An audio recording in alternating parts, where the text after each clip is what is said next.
Jadi kalau masih ada yang bilang, wah Kak Mongol tuh sebenarnya belum bertobat. Teman-teman, untuk membuat kalian mempercayai Kak Mongol bertobat atau tidak, Kak Mongol kan nggak perlu maksa. Yang penting urusan Mongol adalah bagaimana gua tiap hari harus banyak dirubah, bagaimana gua setiap hari harus memancarkan kasih Kristus, bagaimana setiap hari gua harus punya perubahan. Yang lain saya nggak peduli.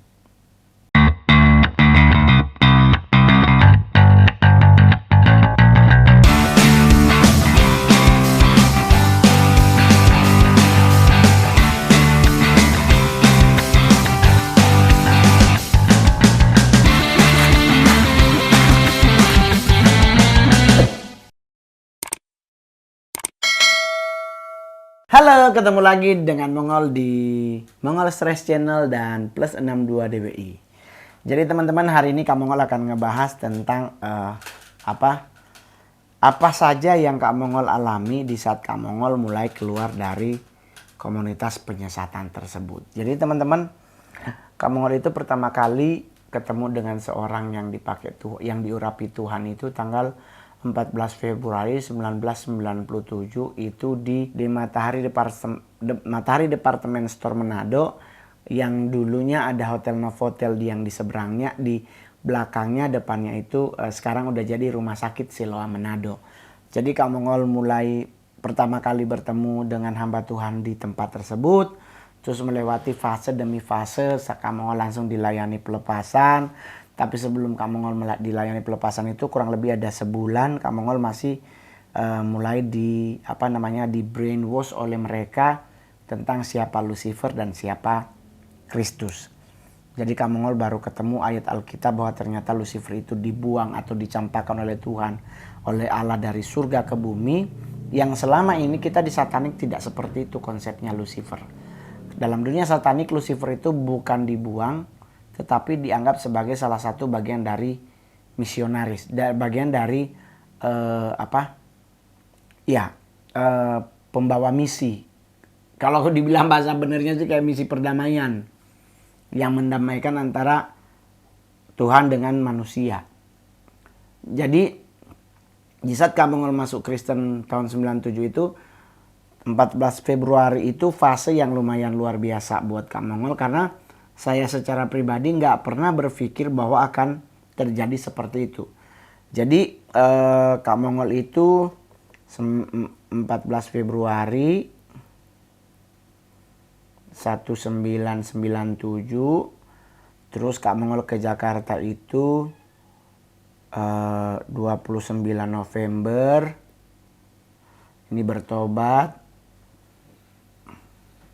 Ini 2000 ke Jakarta. 2000-an itu Kak Mongol ke Jakarta.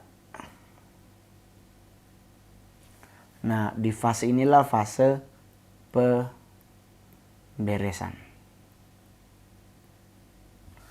Jadi pemberesan yang dilakukan adalah pemberesan yang secara fisik dan secara roh. Jadi pemberesan itu disebutnya adalah pelepasan. Nah, kalau bahasa istilahnya apa? Apa bahasa Inggrisnya? Exorcism apa? Exorcism tuh pokoknya begitulah. Jadi Kak Mongol mengalami pelepasan itu mulai dari Manado, dari masih di Yayasan Hosana,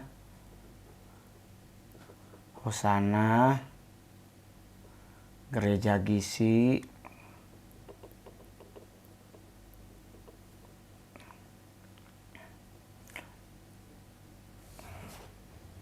dan ini yang di episode Manado ya, di episode Manado itu ini Kak Mongol dilayani oleh mereka. Ada beberapa juga yayasan yang pernah melakukan pelepasan buat Kak Mongol. Terus baru Kak Mongol itu kurang lebih November itu ke Jakarta 2000. Ke Jakarta 2012 kedua kalau nggak salah pelepasan lagi di Tiberias. Waktu itu GBI Tiberias itu Wendy's Kelapa Gading yang sekarang jadi La Piazza. Jadi Kak Mongol pelepasan itu kurang lebih setahun. Kalau di Manado itu kurang lebih 2 tahun lebih. Jadi selesai pelepasan ini waktu itu masih didoain oleh Pak Pariaji almarhum, Papi Gilbert, Kak Franky Larang Sendu, didoain juga Pak Samuel Xi, Pak Timotius Parengkuan, Pak Andi Burhanuddin. Jadi Kak Mongol itu didoain oleh banyak hamba Tuhan dan mereka mayoritas masih ada hari ini. Jadi terus setelah Kak Mongol selesai pelepasan, Kak Mongol ikut juga pelayanan namanya pelayanan Alam Kasih. Itu punya Tante Rosita. Itu ada Pak Yoakim Huang, ada Ibu Megawati. Namanya sih nama benernya, maksudnya nama itunya Ibu Elis Megawati. Baru ini tim Bandung. Baru kalau di Jakarta ada Oma Manu Putih, ada Oma Polona, ada Pak Richard, Maramis, ada Mam Ina, Mantiri, ada banyak teman-teman. Jadi ini kronologisnya Kak Mongol keluar dari Satanik. Nah, Kak Mongol di Satanik itu menggunakan nama Roni Kansil. Ini Kansil adalah marga mamanya Kak Mongol. Terus Kak Mongol SD, SMP, SMA menggunakan nama Roni Kansil. Nah, di saat Kak Mongol bertobat dari gereja setan pertama kali, Kak Mongol masih menggunakan nama yang digunakan di Satanik, nama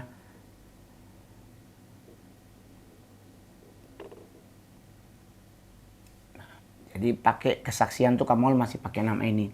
Orang tanya, kenapa waktu itu Kak Mongol kesaksian masih menggunakan nama samaran? Sebenarnya yaitu tadi teman-teman. Jadi ada fase dalam hidup Kak Mongol di saat Kak Mongol keluar dari Satanik, pelepasan 2 tahun di Manado, 1 tahun di Jakarta, masih ada anasir-anasir jahat yang mencoba mengganggu.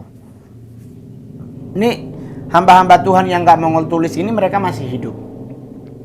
Boleh ditanya kepada mereka bagaimana proses dulu Kak Mongol tuh dilayani pelepasan. Dan fase-fase itu adalah fase paling berat dalam hidup Mongol.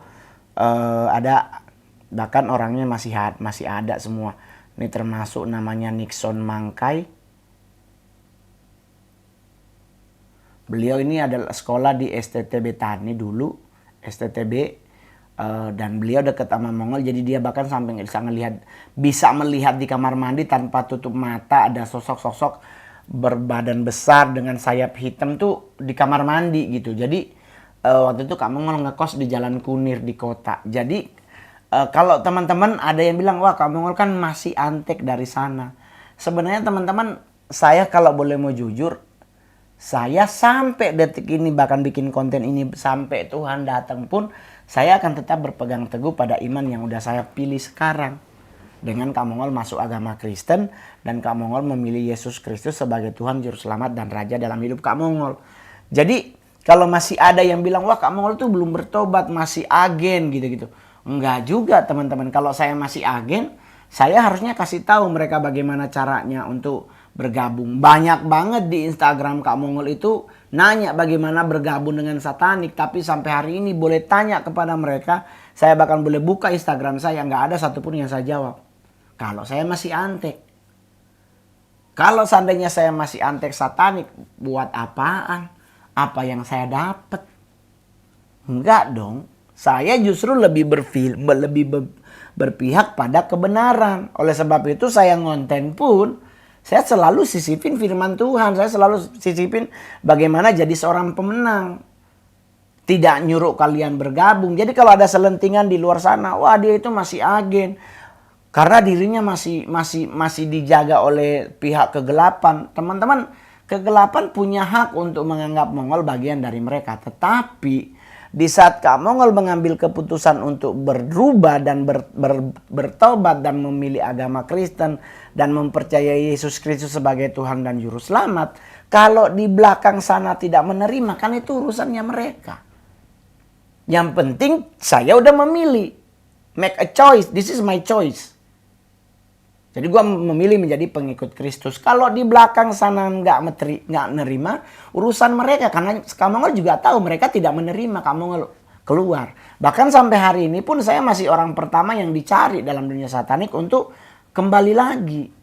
Jadi tapi kan Kak Mongol kok keluar dari gereja setan kok hidupnya bahagia, aman-aman aja. Teman-teman, hidup saya aman-aman aja itu udah setelah saya udah ke Jakarta 2008 itu mulai aman karena saya udah kerja.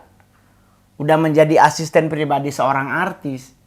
Sebelumnya saya masih luntang-lantung di jalanan, saya masih kerja sebagai marketing, nawar-nawarin cetakan, nawarin kartu 147, nawarin multi level marketing CNI, Kansen Kenko, Gold Quest. Jadi saya masih merangkak hidupnya. Tetapi saya tidak pernah berpaling untuk memilih hal-hal yang di luar kehendak yang saya sudah pilih. Jadi kalau masih ada yang bilang, wah Kak Mongol tuh sebenarnya belum bertobat. Teman-teman, untuk membuat kalian mempercayai Kak Mongol bertobat atau tidak, Kak Mongol kan nggak perlu maksa. Apakah, Kak Mongol tuh buktinya masih pirang. Buktinya masih pakai anting.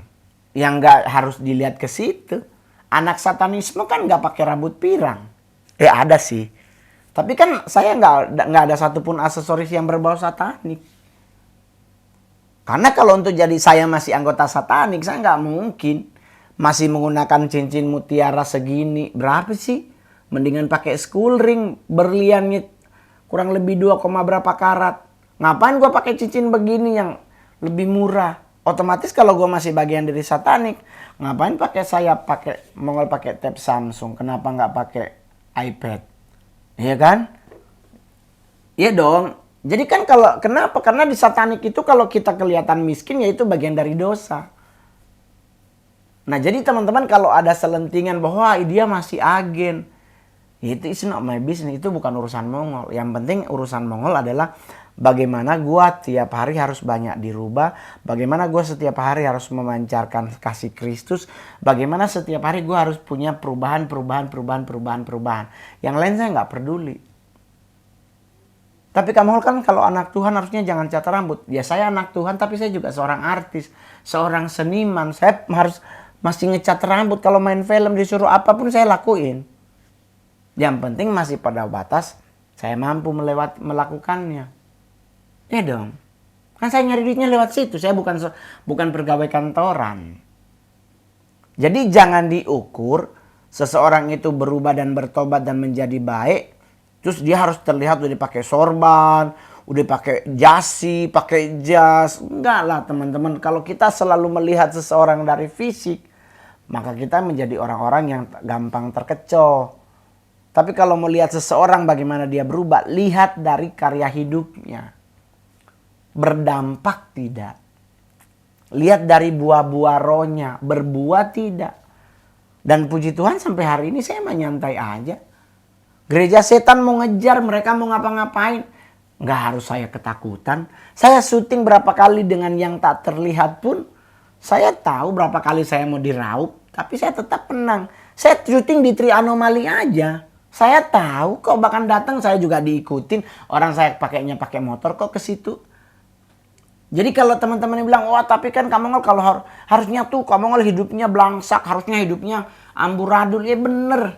Bener kalau dia cuman keluar doang tapi tidak memihak. kalau saya keluar dan saya langsung memilih Kristen, pengikut Kristus, dan saya berpihak pada kekristenan. Begitu loh teman-teman. Jadi jangan dilihat dari amburadul. Saya amburadul dari pertama kali lahir baru. Saya settle hidup bisa jadi stand up komedian. 11 tahun Tuhan izinkan Mongol jadi stand up komedian. Kalau bukan karena kebaikan Tuhan, gak mungkin teman-teman. Ada ribuan komik baru muncul setiap di Indonesia. Tetapi Tuhan izinkan gue masih tetap bisa punya kerjaan. Berarti kan itu karena kebaikan Tuhan, bukan karena setan. Emang setan mendatangkan kebaikan? Tidak. Jadi kalaupun seandainya orang bilang, tapi kan kamu Mongol satanik, masih nganggap kamu Mongol. Ya masa saya harus ribut sama satanik? Ya biarin aja dia masih nganggap.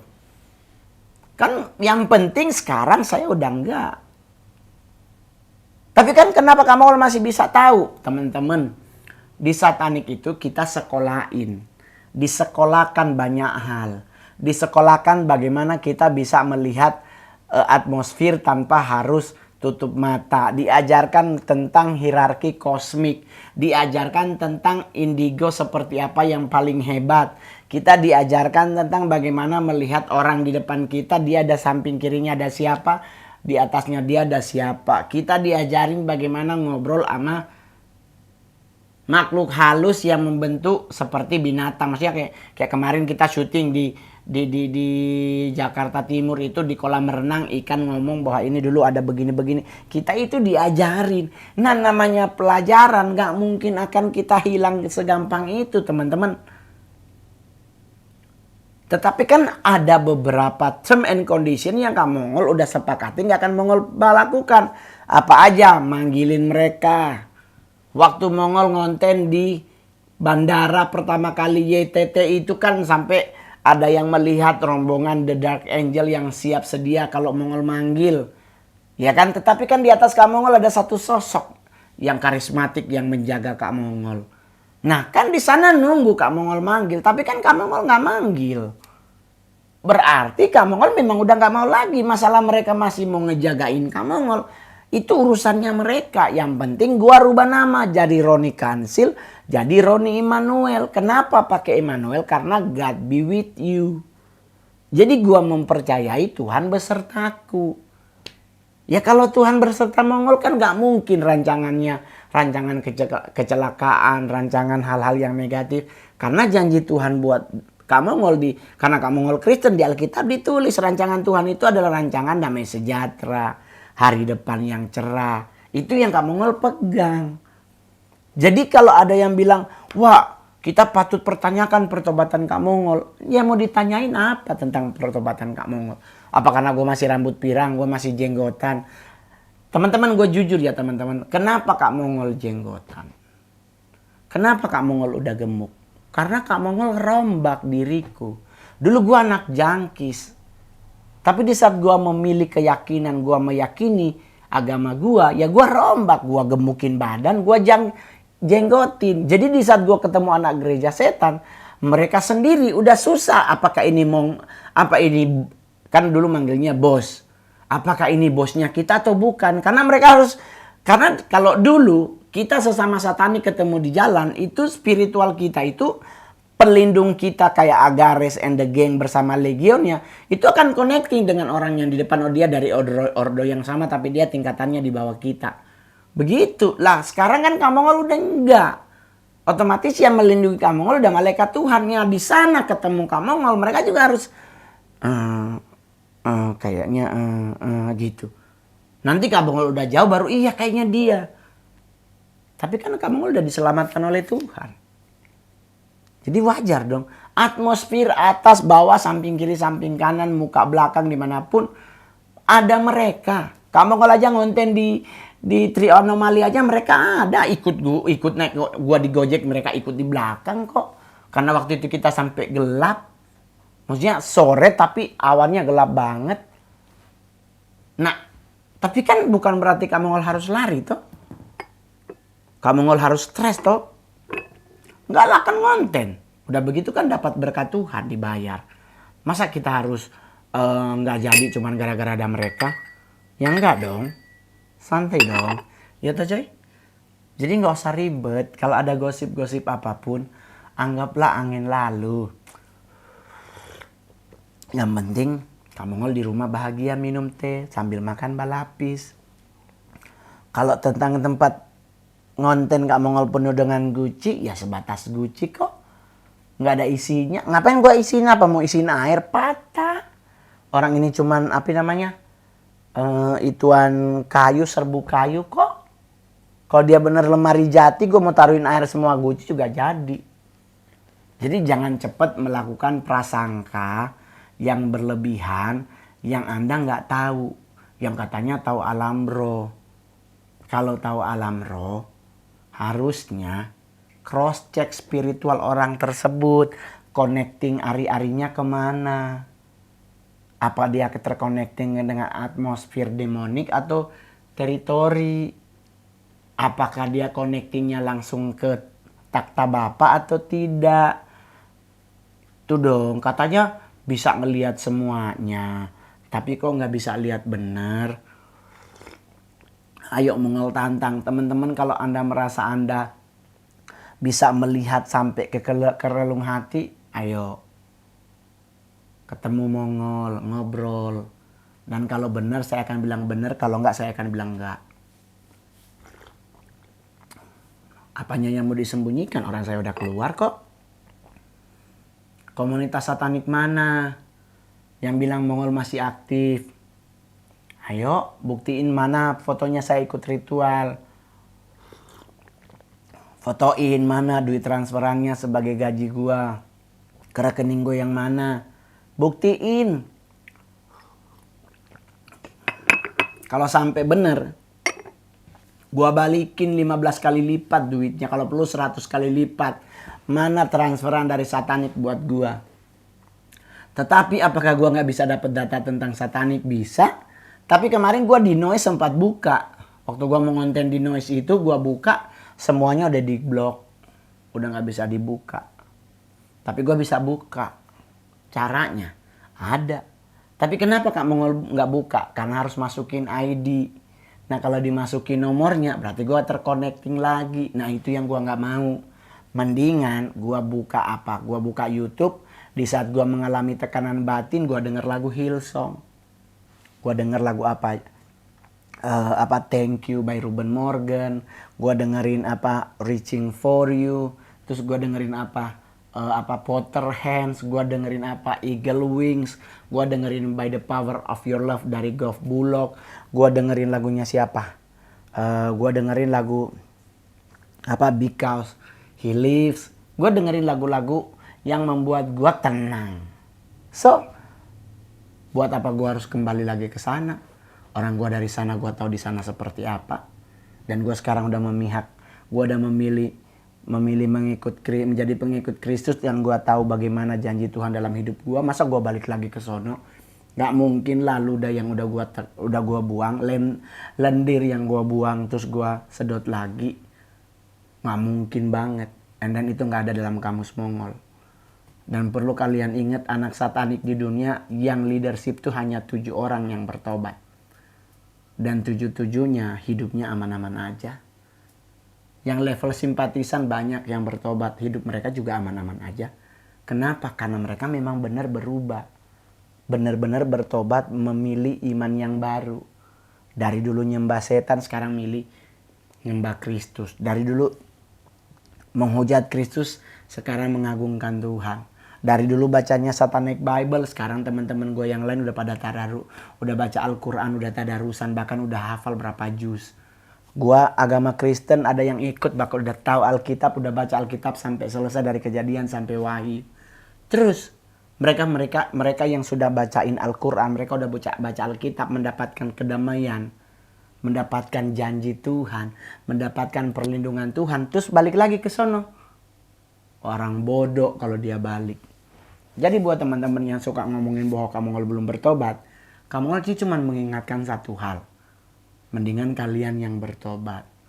Stop dan stop dan stop ngomongin hidup orang lain. Ayo kita perbaiki hidup masing-masing. Dan kalau ada yang masih kurang, sampaikan dengan cara yang elegan. Nggak usah ngonten terus pakai di mute. Oke coy, kan masing-masing. Saya tidak pernah menyerang konten orang. Saya hanya ingin memperbaiki dan memperbaharui biar jangan sampai diikuti orang, akhirnya orangnya tersesat. Karena ingat baik-baik, lorong, ruang, dan waktu itu jebakan Batman. Kalau orang yang ikut coba-coba ikut dan akhirnya dia terjebak di sana, yang salah siapa? Yang bikin konten karena tidak memberi peringatan. So, ayolah teman-teman, kalau Anda nonton konten Mongol, nggak ada satupun yang Mongol cuma ngasih ceritanya tanpa ngasih jalan keluarnya. Kan Kak Mongol selalu bilang dia tiap konten, kalau agama Muslim rajinlah tadarusan, rajin sholat Jumat, agama Kristen rajin baca Alkitab, rajin ke gereja, itu kan solusi. Nah kalian bikin konten ngasih solusi nggak? Atau hanya ngasih harapan palsu? Ayo, jangan lupa di subscribe, di like, di share, dan komen. Bye-bye.